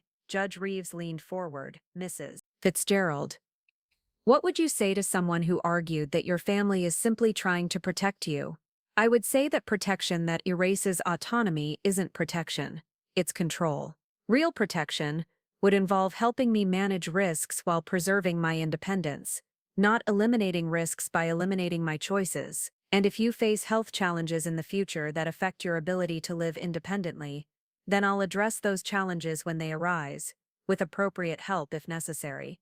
But I'll make those decisions based on my actual condition, not on other people's fears about what might happen. Whitman's cross-examination was aggressive but ineffective. He tried to make me sound confused about my finances, but I recited account balances and investment details from memory. He attempted to characterize my house purchase as reckless, but I explained the market analysis and renovation costs with the precision of a professional appraiser. Mrs. Fitzgerald, don't you think your family knows what's best for you? Mr. Whitman, my family knows what would make them feel less anxious. That's not the same thing as knowing what's best for me. But surely you can understand their concerns about an elderly woman living alone. I understand their concerns, but I don't accept their solution. Concern doesn't justify taking away someone's fundamental rights. When the testimony concluded, Judge Reeves called a brief recess. Harold and I sat in the hallway while Linda and Rick huddled with Whitman near the elevator. How do you think it went? I asked. I think you were magnificent, Harold said. But ultimately, it's going to come down to whether Judge Reeves believes that making different choices is the same thing as making incompetent choices. When court resumed, Judge Reeves delivered her decision with the crisp authority of someone who'd heard enough. This court has reviewed extensive testimony and documentation regarding Mrs. Margaret Fitzgerald's mental capacity and decision-making abilities. The petitioners have alleged that Mrs. Fitzgerald lacks capacity to make decisions regarding her residence and personal care due to diminished cognitive function and poor judgment. She looked at the documents spread before her. However, the evidence presented today tells a different story. Mrs. Fitzgerald has demonstrated clear thinking, logical reasoning, and sophisticated understanding of complex issues. Her recent actions, including executing a successful real estate transaction and managing a detailed renovation project, indicate exactly the kind of competency the petitioners claim she lacks. My heart began to race.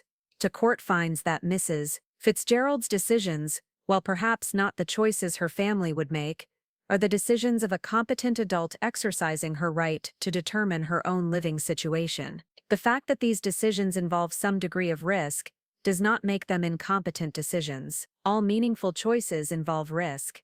Judge Reeves looked directly at Linda and Rick. The court understands that the petitioners are motivated by love and concern for Mrs. Fitzgerald's well-being. However, concern for someone's safety does not justify overriding their fundamental right to make autonomous decisions about their own life. She turned to me. Mrs. Fitzgerald, the court finds that you possess the mental capacity to make informed decisions about your residence, personal care, and financial affairs. The petition for guardianship is denied. The gavel came down with a sound like thunder. I had won, not just the legal battle but something far more important, the right to continue being myself. The silence in the courtroom after Judge Reeves' gavel fell was profound. For a moment, nobody moved. Linda sat frozen at the petitioner's table, her face pale with shock. Rick stared at his notebook, as if the words written there might somehow change the judge's decision. Bradley Whitman was already shuffling papers, preparing for a hasty exit from a case he'd clearly expected to win. Harold squeezed my hand under the table. "Congratulations, Margaret. You're free." Free. The word resonated through my chest, like a bell ringing. I was 73 years old, and I had just won the right to continue living my own life. As we gathered our documents, Linda approached hesitantly. Her eyes were red with unshed tears, and she looked smaller somehow, deflated by the weight of her failed attempt to control my future. "Mom," she began, then stopped, apparently unable to find words for what she was feeling. "Linda, we should talk, but not here, not now. Give yourself time to process what happened today." She nodded mutely and walked away with Rick, who hadn't said a word to me since the hearing began. I watched them leave and felt a complex mixture of sadness and relief. I loved my daughter deeply, but I couldn't allow that love to become the instrument of my own erasure. Harold and I celebrated that evening at Giovanni's, a small Italian restaurant where I'd closed my first major real estate deal 30 years earlier. The owner, Paolo, remembered me and sent over a bottle of wine with his congratulations. To Margaret Fitzgerald, Harold toasted, who just proved that age is no barrier to fighting for what's right. To having the right lawyer when it mattered most, I replied. As we ate, I reflected on how dramatically my life had changed in just 3 months. In September, I'd been a widow living quietly in the house I'd called home for nearly 4 decades. Now I was the owner of a beautiful Victorian mansion, a legal victor in a high-stakes battle for my independence, and a woman who'd discovered reserves of strength she hadn't known she possessed. "What's next, Margaret?" Harold asked as we finished our meal. "Next, I build the life I want instead of accepting the life other people think I should have." The following weeks brought an unexpected transformation in my relationship with the neighborhood. Word of my legal victory spread quickly through the small community, and I found myself something of a local celebrity. Mrs. Chen had apparently shared the story with her network of friends, and soon I was receiving visits from women who'd faced similar pressures from adult children. Dorothy Walsh, a 78-year-old retired teacher, stopped by one afternoon with homemade cookies and a story about her son's attempts to convince her to sell her car. "He keeps talking about reaction times and night vision," she said, as we sat on my front porch. "But Margaret, I've been driving for 60 years without a single accident. Why should I give up my independence because he's nervous?" "Have you considered what you'd do if he escalates the pressure?" I asked. "Actually, yes. I called that lawyer of yours, Harold Brennan. We're having coffee next week to discuss my rights." This became a pattern. Over the next month, I received visits from Helen Kowalski, whose daughter wanted her to move to Florida, Arthur Prentice, whose son was pressuring him to sell his woodworking shop, and Maria Santos, whose family thought she was too old to continue volunteering at the literacy center. Each conversation reinforced my understanding that my situation wasn't unique. Across the country, competent older adults were being pressured to accept limitations on their independence based on other people's fears rather than their own capabilities. I began hosting informal coffee gatherings on Saturday mornings, creating a space where people could discuss these challenges and share strategies for maintaining autonomy. Tyler Brennan, the social worker who'd testified on my behalf, started attending these meetings and eventually helped us formalize the group as the Independent Living Advocacy Circle. "What you're doing here is revolutionary," Tyler told me after our third meeting. "You're creating a support network for people who refuse to accept that aging means accepting helplessness." The group grew quickly. Within 2 months, we had 23 regular members ranging in age from 68 to 84. We shared resources, discussed legal rights, and most importantly, validated each other's desire to continue making our own decisions about our lives. Meanwhile, my relationship with Linda remained strained, but was slowly beginning to heal. She started calling again in January, tentative conversations about neutral topics like the weather and neighborhood news. The calls were awkward at first, both of us careful not to mention the events that had brought us to court. The breakthrough came in February, when Linda called to tell me that Rick had been laid off from his insurance job. "Mom, I know things have been difficult between us, but Rick is really struggling. The job market is tough for someone his age, and he's been dealing with a lot of stress." "I'm sorry to hear that, Linda. Unemployment at any age is challenging."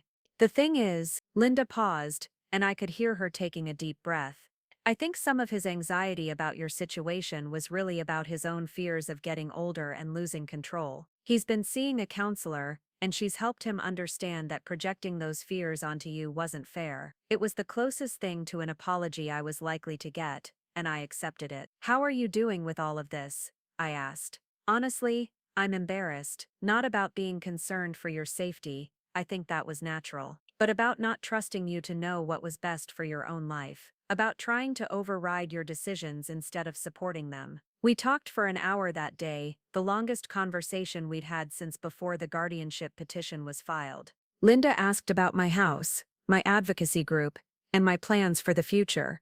For the first time in months, she sounded genuinely interested in my answers rather than worried about them.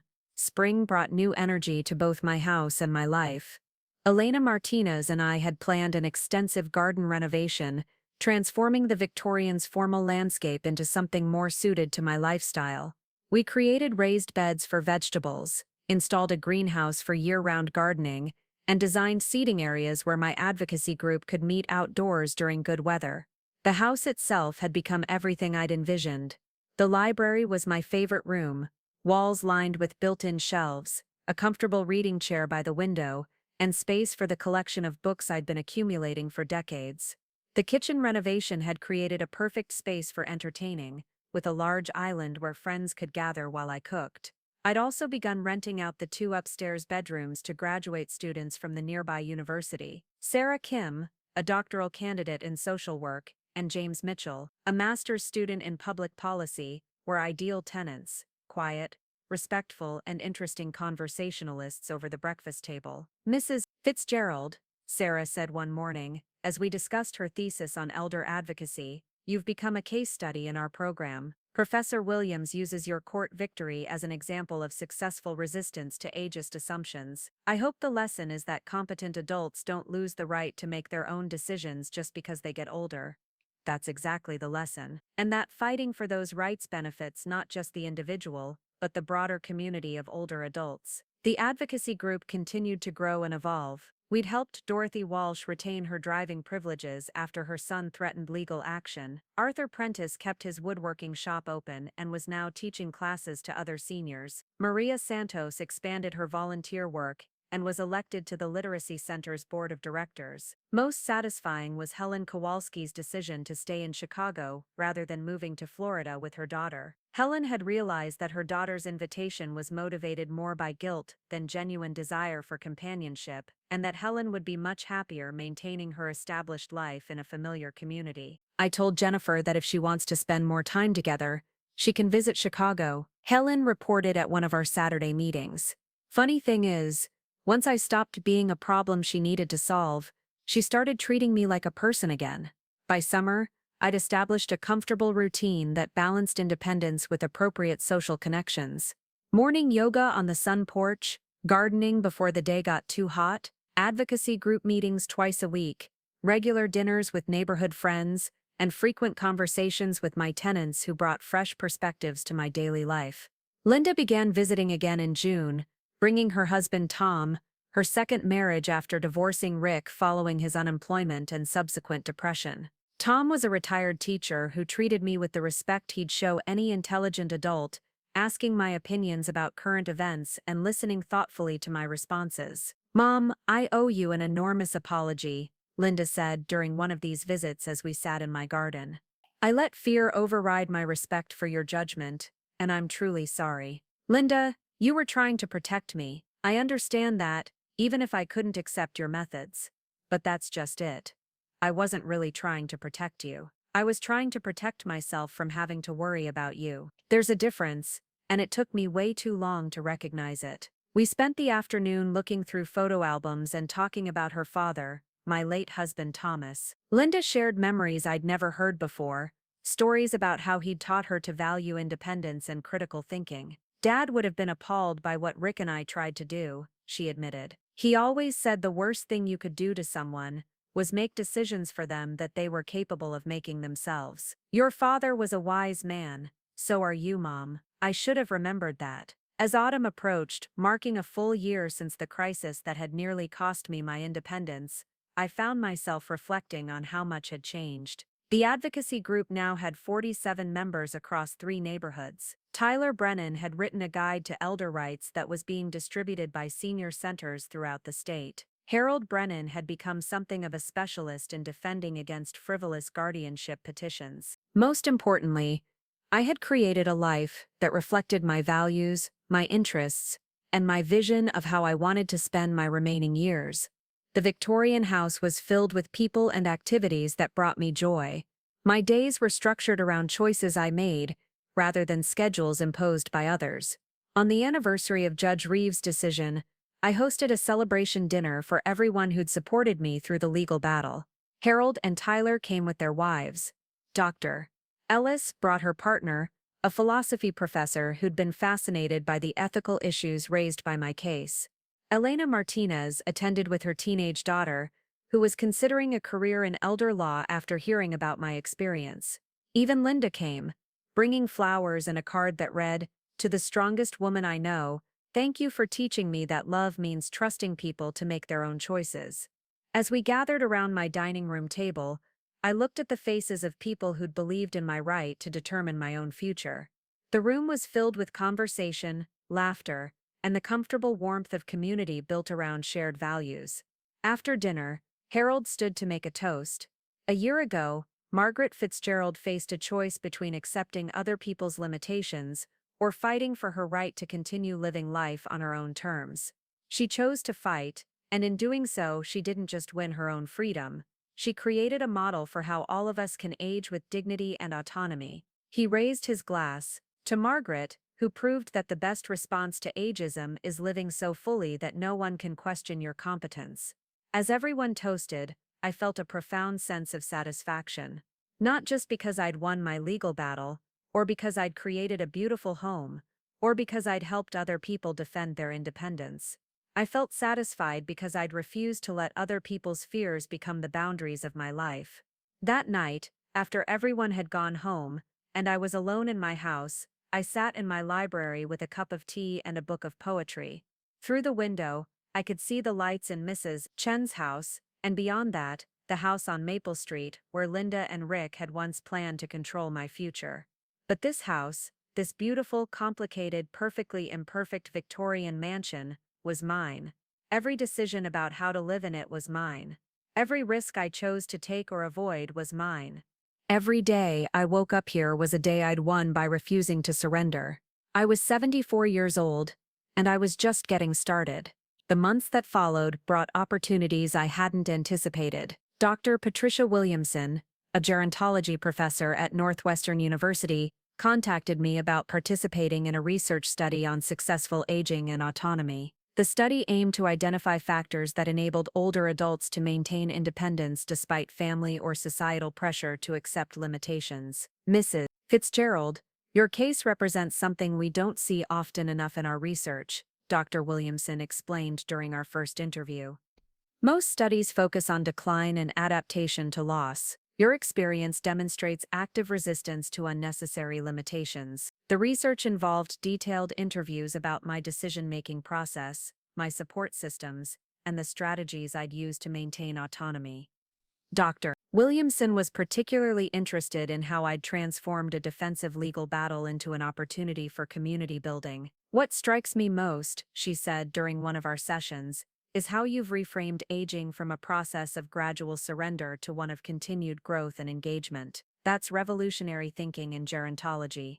The study results, published 8 months later in the Journal of Aging and Social Policy, used my experience as a primary case study. The paper was titled Resistance, Resilience, and Reinvention, a Model for Autonomous Aging, and it challenged conventional assumptions about elder care and family decision-making. More importantly, the publication led to speaking invitations. The first came from the Illinois Association of Senior Centers, asking me to address their annual conference. Standing before 300 professionals who worked with older adults, I felt both nervous and exhilarated. I'm not here as an expert on aging, I began. I'm here as someone who refused to accept other people's definitions of what aging should look like. I'm here to suggest that competence doesn't have an expiration date, and that the desire for independence isn't something we should medicate or manage away. The response was overwhelming. After my presentation, I was surrounded by social workers, nurses, and program directors who shared stories of clients facing similar pressures.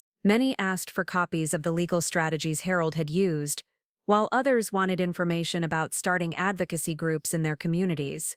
Mrs. Fitzgerald, said Janet Murphy, a social worker from Springfield, I've been working with seniors for 20 years, and I've watched too many capable people get talked into giving up their independence because their families were afraid. Your story gives me ammunition to push back against that. The speaking engagements multiplied. Senior centers across Illinois, then Wisconsin and Indiana, invited me to share my experience. Each presentation generated more requests, and soon I was traveling throughout the Midwest, speaking to packed auditoriums of older adults who'd been told they were too old for various activities or decisions. The audiences were diverse: retired teachers who'd been pressured to stop driving, former business owners whose children wanted to manage their finances, widows whose families thought they shouldn't live alone. But they shared a common thread: the desire to continue making their own choices about their lives. During a presentation in Milwaukee, I met Eleanor Rodriguez, an 80-year-old former nurse,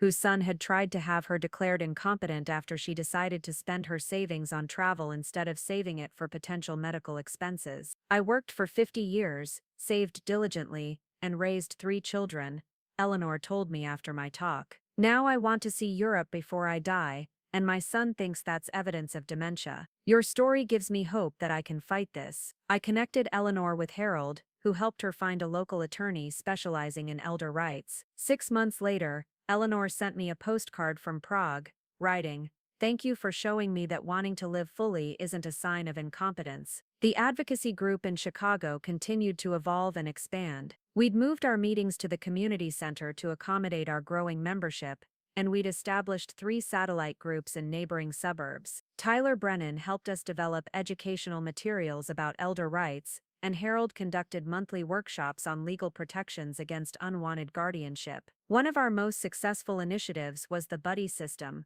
pairing newer members with those who'd successfully navigated family conflicts about independence. Dorothy Walsh, who'd kept her driving privileges, mentored Frances Chen, Mrs. Chen's sister-in-law, through a dispute with her daughter about continuing to live in a second-floor apartment. The beautiful thing about this group, Tyler observed during one of our meetings, is how it's evolved from support group to activism. You're not just helping each other cope with ageism, you're actively fighting it. He was right. Our members had become advocates not just for themselves, but for broader social change. Arthur Prentice was working with the city council to improve sidewalk accessibility. Maria Santos had started a program pairing older volunteers with younger immigrants learning English. Helen Kowalski was lobbying the state legislature for stronger protections against financial abuse by family members. The ripple effects extended beyond our immediate community. I began receiving letters from people across the country who'd heard about our work through various media coverage. A retired librarian in Oregon wrote about starting her own advocacy group after her children tried to force her into assisted living. A former professor in Texas shared how she'd used our materials to fight a guardianship petition filed by her nephew. Most moving was a letter from David Martinez in Arizona, a 78-year-old man whose family had convinced him to sell his ranch and move to a retirement community. After reading about our group, he'd hired an attorney and was fighting to get his property back. "Mrs. Fitzgerald," he wrote, "your story showed me that giving in to family pressure wasn't love, it was surrender. I may not win this fight, but at least I'll know I tried to keep being myself." The success stories were gratifying, but they also highlighted how widespread the problem was. Across the country, competent older adults were being pressured to accept limitations on their independence based on other people's fears, rather than their own capabilities. This realization led to my involvement with the National Association for Independent Aging, an organization working to change policies and attitudes about elder autonomy. They invited me to join their board of directors, a position that involved traveling to Washington, D.C. for quarterly meetings and occasional testimony before congressional committees. My first appearance before the Senate Subcommittee on Aging was both intimidating and exhilarating. Sitting at a witness table facing a panel of senators, I felt the weight of representing not just my own experience, but the experiences of thousands of older adults who'd been silenced by well-meaning but misguided family members. "Senators, I'm here today not as a victim of elder abuse, but as a survivor of elder dismissal," I began. The assumption that aging automatically means becoming incompetent is not just wrong, it's dangerous. It leads to policies and practices that strip capable adults of their fundamental rights. Senator Patricia Williams from Oregon leaned forward. "Mrs. Fitzgerald, what would you say to families who argue they're just trying to keep their elderly relatives safe?" "I would say that safety without dignity isn't protection, it's imprisonment." I would ask them to consider whether they're really addressing their loved ones' needs or just managing their own anxiety. The testimony generated significant media attention, including interviews with National Public Radio and CNN. The exposure brought both opportunities and challenges. Speaking requests increased exponentially, but so did criticism from some quarters. Dr. Benjamin Crawford, a geriatrician who specialized in dementia care, published an editorial arguing that my advocacy work was dangerous because it might encourage families to ignore legitimate signs of cognitive decline. While Mrs. Fitzgerald's case may represent successful resistance to inappropriate intervention, he wrote, her message could be misinterpreted by older adults who truly do need assistance but refuse to accept it. The criticism stung, but it also provided an opportunity to clarify my message. I responded with my own editorial, emphasizing that advocacy for elder independence wasn't about denying the reality of aging-related challenges, but about ensuring that responses to those challenges respected individual autonomy. "The question isn't whether older adults ever need help," I wrote. "The question is who gets to decide when that help is necessary and what form it should take. Competent adults should retain the right to make those decisions for themselves, even when their choices involve risk." The debate sparked broader conversations about aging, independence, and family responsibility. Medical schools began incorporating discussions of elder autonomy into their curricula. Social work programs developed courses on advocacy and empowerment for older adults. Legal clinics specializing in elder rights opened in major cities across the country. Back home in Chicago, my life had settled into a rhythm that reflected my values and priorities. The Victorian House continued to be a gathering place for friends, advocacy group meetings, and informal dinners with interesting people from various walks of life. My tenant Sarah had completed her doctorate and moved to California for a postdoctoral fellowship, But she'd been replaced by Marcus Thompson, a law student specializing in elder rights, who'd heard about my case in one of his classes. James had graduated and taken a position with a nonprofit advocacy organization, but continued to visit regularly and had become something like a surrogate grandson. Linda's visits had become more frequent and more relaxed. She'd started bringing her new husband Tom regularly, and the three of us had developed an easy dynamic. Tom was particularly interested in my garden and had helped me install a new irrigation system that made maintenance easier without compromising my independence. "Mom, I've been thinking about something," Linda said during one of our dinners together. "I want to write about what happened with us, not for publication necessarily, but just to process it. Would you be okay with that? What aspect of it would you focus on? The way I let my own fears override my respect for your judgment. The way I convinced myself that controlling your choices was the same as protecting you. I think other adult children might benefit from understanding how that thinking develops." Linda's reflective writing project became a regular topic of our conversations. She interviewed Harold about the legal aspects of the case, spoke with Tyler about the psychology of family dynamics around aging, and even reached out to Rick to understand his perspective on what had happened. "Rick told me something interesting," she reported after one of those conversations. "He said that trying to control your life made him feel more helpless, not less. The more he focused on everything that could go wrong, the more anxious he became about everything. Did he learn anything from the experience? He's seeing a therapist now working on his anxiety about aging and control. He said he wishes he could apologize to you directly, but he's too embarrassed about how he behaved. I considered this. Linda, if Rick ever wants to have that conversation, I'm open to it." I wasn't angry with him personally. I was angry with the situation he helped create. The conversation never happened, but Linda told me later that knowing I was open to it had helped Rick begin to forgive himself for his role in the guardianship petition. As my second year in the Victorian house drew to a close, I found myself reflecting on how completely my life had been transformed. 2 years earlier, I'd been a widow living quietly, accepting the gradual narrowing of possibilities that society expected of someone my age. Now I was a public speaker, an advocate, a mentor, and a symbol of resistance to ageist assumptions. The transformation hadn't been without costs. The legal battle had been emotionally draining, and the ongoing advocacy work required energy and time that I sometimes felt I couldn't spare. The public attention, while mostly positive, occasionally brought unwanted scrutiny and criticism, but the benefits far outweighed the costs. I was living in a house I loved, surrounded by people who valued my thoughts and opinions. I was contributing to causes I believed in, using my experience to help others maintain their independence. Most importantly, I was continuing to grow and learn, proving to myself and others that aging didn't have to mean stagnation. On a crisp December evening, exactly 2 years after Judge Reeves had ruled in my favor, I hosted what had become an annual celebration dinner.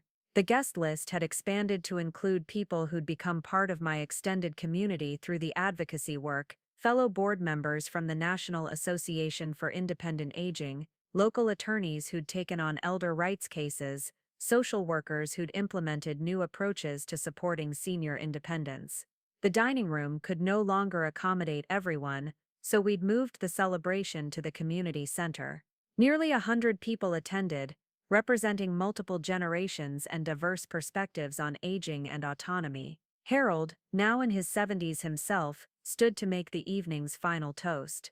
2 years ago, Margaret Fitzgerald won the right to continue making her own decisions about her life.